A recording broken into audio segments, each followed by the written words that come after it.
हांख्रायनायाव सनितपुर आरो बिश्वनाथ जिल्ला आनडिभाइडेड आरो आथिखालाव आलादा आलादा मोननै जिल्ला बे जिल्लानि सिङाव थानाय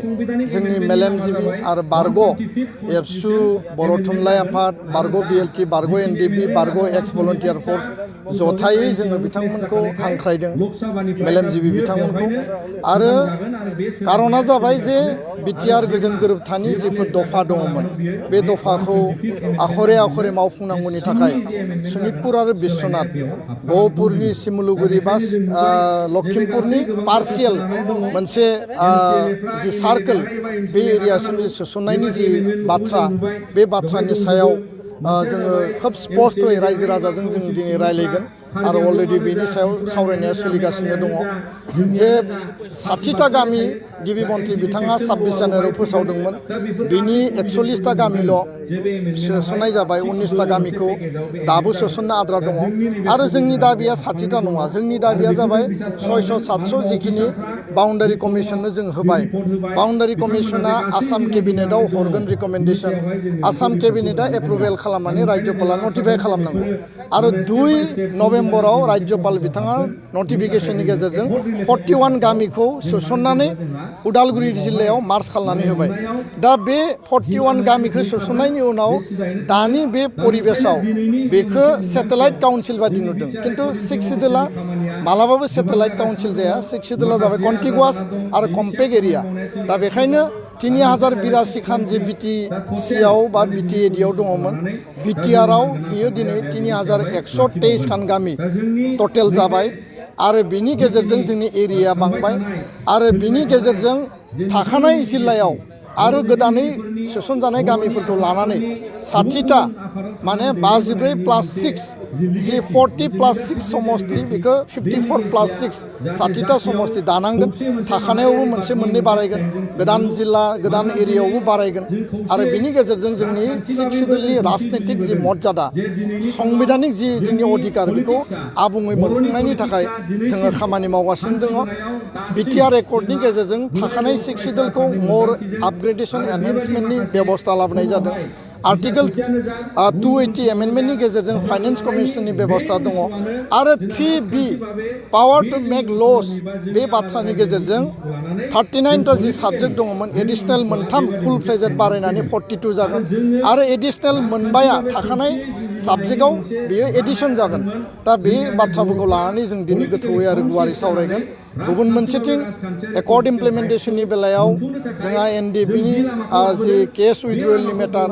बे प्रक्रिया सोलिबाय थादों खिन्थु लेहेम जादों जों सरकारखौ नारसिनदों 30 नभेम्बरनि जि दिल्लीनि जइन्ट मनिटरिं कमिटि दङमोन बेयाव जों सरकारखौ प्रेसार होदों आरो हाइनियास केसखौबो उइथड्र खालामनो थाखाय बिथांमोना प्रसेस खालामदों होनना खिथादों रिहेबिलिटेशननि बेलायाव 4203 मोनबाय 667 मोनबावनांगौ दङ बिनि एप्रुभेला जाबाय खिन्थु फैसाया रिलिज जायाखै दा बेखौ लानानै जोंनि एक्स एनडिबि बिथांमोना खुद्रिनायाव फोरमायदों डेफिनेटलि जोंबो दुलाराय बर' फरायसा आफादा दाबि दैखांगोन आसाम सरकारा गोख्रैनो बे फैसाखौ रिलिज खालामनांगौ आरोबाव जिखिनि मार्टियार परियाल 201 नो होबाय 25 जननो होबाय 337 आरो 59 दङ बिथांमोननि फैसाखौ रिलिज खालामनानै होनांगौ लोगोसेनो आद्रा थानाय मार्टियार परियाला फैसा मोननांगौ फरायसा आफादा क्लियार हाग्रायाव थानाय बर'फोरनि थाखाय फरेस्ट राइट एक्टनि गेजेरजों लेन्ड एन्टाइटेलमेन्टनि जि बेबस्था बियो 5000 परियालनो दासिम होनाय जाबाय खिन्थु आरोबाव एनादार 19000 दङ ढेकियाजुलि आरो माखासे नोङो गहपुर माने बिश्वनाथ समस्तिपुराव बिनि खामानिया एसे आवगायदों नाथाय सारिदुवार जि एरिया बा दानि न'दुवार आरो सिगांनि सतिया बेयाव सासे एमएलएआ बादा होनानै दोनदों खुनु कारनाव जों बेखौ गनाया आरो बिथाङा जेसेबां बादा होआ मानो सरकारा बाध्य आरो आयेन बादियै हा होनायनि खामानिखौ मावनांगोन दा बेखायनो जोङो बे बिथिंनि सायाव सावरायगोन सिंगल टिचार जिर' टिचार टेट एपइन्टमेन्ट जानांगौ जोंनि स्कुला फरायसा फरायसुलि खमायलांदों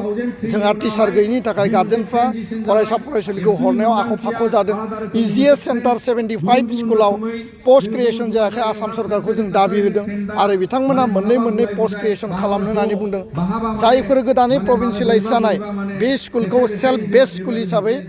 माने डिक्लेयार खालामनायनि थाखाय सोलोंथाइ मन्थ्रिया खोथा होदों बे खामानिफ्रा आखरे आखरे जानांगोन 50टा model high school tea garden मडेलाव गायसननायनि बाथ्राया सनितपुर बिश्वनाथाव गोबां स्कुल बेयाव गायसनजागोन जेराव भेन्सार गैया जेराव सरकारि स्कुल गैया गुबुन मोनसेथिं भेन्सार स्कुल प्रभिन्सियेलाइजेसन खालामनायनि गेजेरजों सनितपुर बिश्वनाथनि जेसेबां हाई स्कुल एलपि एमइ दङ बे स्कुलखौ रैखा खालामनांगौ आरो जों क्वालिटि एडुकेसन मोननांगौ बे जोंनि जि थांखिया जाबाय जोंनि जि सरकारा जोंनो होनाय जि कमिटमेन्ट जे सनितपुर बिश्वनाथनि बर' इनहेबिटेड एरिया बर' मैखोम ओनसोल बे जायगाफोरखौ बे रेभिनिउफोरखौ बे भिलेजफोरखौ सोसननायनि थाखाय भारत सरकार आसाम सरकार एकर्डनि समाव कमिटमेन्ट होदों कमिटमेन्ट बायदि बाउन्डारि कमिसन दादों बाउन्डारि कमिसना गासै तथ्यखौ लाबाय आरो बे हिसाबै बाउन्डारि कमिसना आसाम सरकारनो रिकमेन्ड खालामदों आसाम सरकारा एप्रुभेल होनांगोन दा बे बेलायाव माला जागोन ना जाया बे दाउटआ डेफिनेटलि रायजो राजानियाव दङ आरो दुलाराय बर' फरायसा आफादाबो बे बाथ्राफोरखौ सरकारनो जोङो फोरमायदों प्रेसार होदों आरो जों बुंदों जे जोंनि जि दाबि जोंनि जिखिनि गामि बे गामिफोरा हाबसननांगोन सोसनजानांगोन आरो आल्टिमेट सोसन जेलासिम आबुङै सोसन जाया बे समसिम जोंनि नाजानाय जोंनि नारसिननाय जोंनि दाबिया सोलिबाय थागोन दा बेखायनो जोंनि खावलायनाया जाबाय सरकारा टाइम बाउन्ड इमप्लिमेन्टेसन खालामनांगौ आरो जुदि टाइम बाउन्ड इमप्लिमेन्टेसन जायाब्ला दुलाराय बर' फरायसा आफादा बिनि फिथाइखौ होगोन कारन सनितपुर बिश्वनाथाव 2.5 लाख बर'फोर दङ आरो सनितपुर बिश्वनाथनि रायजो राजाफ्रा सनितपुर लकसभा समस्तियाव बा बिधान सभा समस्तियाव जेला बिसायख'थि फैदों जातीय इस्यु माहारियारि जेंना जेंसि सुस्रांनायनि सार्थआव भट होबोदों कुनु दलनि सार्थआव भट होआखै दा बेखायनो 26नि सिगां इमप्लिमेन्टेसननि कमिटमेन्ट दङ 26आ फैनो बारा गोबाव गैलिया 26आव लकसभानि इलेक्सन दङ आरो बेयाव जों बेखौनो बुंबोदों हा मोनाब्ला जोङो मालाबा भट होआ होननानै जोङो आकर्गस खालामदों एकर्ड इमप्लिमेन्टेसन जायाब्ला जों जिहेतु डिसाइडिं फेक्टर जों नङाबा रावबो बेयाव देरहानानै थांनो हाया गोरलैयै बेखायनो फैबाय थानाय समाव एकर्ड इमप्लिमेन्टेसन सनितपुर बिश्वनाथनि जौगानायजों लोगोसे जातीय सार्थआव सनितपुर बिश्वनाथनि रायजो राजाफ्रा गावनि डिसिसनखौ गावसोरनो लागोन आरो बेयाव रावबो जाहाथे हस्तक्षेप खालामा बे बाथ्राखौसो जों स्पष्ट बुंदों आं मैया नुदों जे गोबां जोंनि माखासे दैदेनगिरि बा माखासे सकल माने दैदेनगिरिफ्रा जोंखौ माने सोंखारिफिननाय जों नुदों दा अमर सिंह ब्रह्मआ माबा माबि कमेन्ट होनाय आं नुदों खाथियाव दावराव देख्रेब नार्जारी बिथाङा दङमोन दा बे बाथ्राफोरखौ लानानै आङो गोदानै बुंनो लुबैयाखै कारन बिथांमोनजों मा जुक्ति आरो मा तर्क होनो जोंनि खोथाया स्पष्ट आरो जों बेयाव कुनु लाखोमानाय सिखोमानाय गैया जोंहा कुनु सेकेन्ड थट सेकेन्ड एजेन्डा गैया जोंनि एजेन्डाया जाबाय जातीय सार्थ माहारिनि सार्थ बिथांमोना सोरबा पार्टिनि सार्थआव बुंदोंब्ला बिथांमोना सोरबानि व्यक्ति लाभालाभनि थाखाय बुंदोंब्ला आंहा बिनि सायाव कमेन्ट होनो गोनां गैया बाथ्राया जाहैबाय जे बिथाङा सिक्स सिडुलखौ सानाव फरायनानै नायदों ना हरनि सिमाङाव नुनानै बुंदों आं बुजियाखै भारतनि संबिधाननि सिक्स सिडुला गावनि जायगायाव मजबुतै बियो क्लियारै दङ आरो बे सिक्स सिडुलनि बिथायावनो 2003नि एकर्ड MOS बायदियै BTC दानाय जादों आरो BTAD सिमा बानायनाय जादों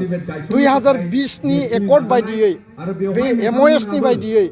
बेयाव BTR बे एरियाखौ नमेनक्लेचार होनानै BTR सुक्ति खालामनाय जादों आरो बिनि बेलायाव बिथाङा जिफोर कमेन्टफोरखौ होदों बे कमेन्टफोरा थारैनो मिनिथाव आरो बेफोर खोथाखौ लानानै बिथांमोना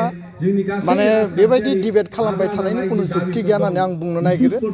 दा बेयाव रायजोफोरखौ बिथाङा मिसलिड खालामदों आरो बेखायनो दावराव देख्रेब नार्जारिया खाथियाव थानानै डिक्टेसन होदों बिथाङा गावनो थोंजोङै बुङोब्ला मोजां आरो बिथांमोना जिखिनि जोंनो जुक्ति होदों एकर्डनि सायाव सिक्स सिडुलनि सायाव जिखिनि अपिनियन होदों बिनि सायाव A to Z टन्न क्लियारिफिकेसन होनो हानाय जोंनियाव केपासिटि दङ केपाबिलिटि दङ आरो आङो खावलायो जे भारतनि सुप्रिम कर्टनि गुवाहाटीनि हाइ कर्टनि सोरबा सिक्स सिडुलनि सायाव PhD डक्टरेट लानाय डिग्री दङब्ला लिंनानै लाबो आरो फारसेथिं दुलाराय बर' फरायसा आफादा जिरायगोन फारसेथिं बिथांमोना उकिल एडभकेट बिउरोक्रेट्स लानानै जिरायथों बिनि सायाव जोङो टन्न टन्न रिप्लाइ होनो रेडि आरो बेयाव जुदि लाइभ मिडिया थायोब्लाबो जों बिनि थाखाय फेस खालामनो थाखाय रेडि दाना जिखौ बुंदों बे जाबाय मोनसे ट्रानजिशन पिरियड बिटिसि एकर्ड आरो बिटिसि जि मोनसे फ्रेमवर्क बिनि कुनु मोनसे दफाखौ डाइभार्ट खालामनाय जायाखै बेयाव जि समष्टि बारायनाय आरो बेयाव जि पावार टु मेक ल'स जि साबजेक्ट दङमोन बे पावार आरो समष्टि बारायनाय बेखौल'सो एनहेन्स खालामनानै आपग्रेड खालामनाय जादों बेयाव फाइनेन्स कमिसननि प्रभिजनखौ लाबोनाय जादों बेयाव 8 शेड्युलाव लेंगुवेज हाबदोंमोन 4.3 आव लेन्ड राइट दङमोन बेयाव CSB दाना होनानै जोंहा पावार एन्ड फांसन दङमोन बे गासिबो एज इट इज दङ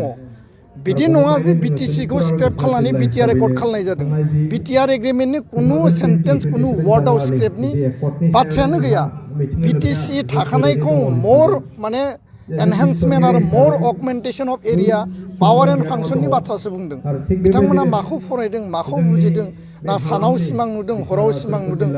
आङो बिथांमोनखौ खावलायो जे हारियाव गुलुं गुजुं खालामनाय बेबायदि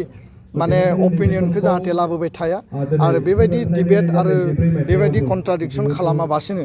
जातीय स्वार्थनि थाखाय इउनाइटेडलि जोङो खामानि मावनांगौ आरो पिस आरो इउनिटिनि थाखाय बयबो आफादा ज' खामानि मावब्ला बर' हारिया जिखिनि मोनबावनांगौ जिखिनि सुस्रांजानांगौ डेफिनेटलि जोङो सरकारनो जोंनि स्ट्रेंथखौ जोङो श' खालामनो हागोन आं बेखौसो आपिल खालामो आरो बेबायदि नांलायनाय बिथांमोनजों जोङो जुक्ति होनाय बिथांमोनजों जोङो माने तर्क होनायनि माने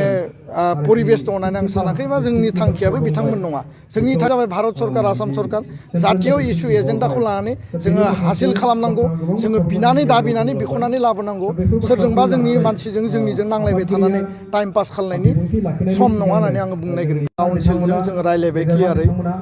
बिटिआरनि बिटिसि डाइरेक्टरेट अफ इडुकेसनजों रायलायबाय आसामनि सोलोंथाइ मन्त्रि डक्टर उमेश पेगुजों रायलायबाय आरो रड मेपआ क्लियार देग्लाय HS फार्स्ट इयाराव जायफोरा आनजाद होगोन बे आनजाद होग्राफोरा जि कलेजाव थाया मानो जि हायार सेकेन्डारियाव थाया मानो फर्म फिलआप खालामनाय लोगो लोगोनो बिथाङा बर' मिडियामाव लिरनो हागोन बिनि थाखाय रावहाबो बादा गैया बिटिआर आरो नन बिटिआर बेबायदि कुनु बेयाव डिफारेन्स गैया बयनिबो थाखाय इकुवेल बेयाव बेबस्था आरो बिनि बहिखौ नायनो थाखाय स्पेसियेल जन बानायनाय जागोन दा बेखायनो हायार सेकेन्डारि फाइनाल 12आथ' फैगोन बोसोरावसो जागोन देग्लाय फार्स्ट इयारा जागोन दा बेखायनो रावबो फरायसा फरायसुलिया दाउट खालामनायनि खोथा गैया गावबा गाव जायफोर बर' मिडियामाव लिरनो गोसो बिथांमोना बर' मिडियामावनो लिरनो हागोन बे बाथ्राया स्पष्ट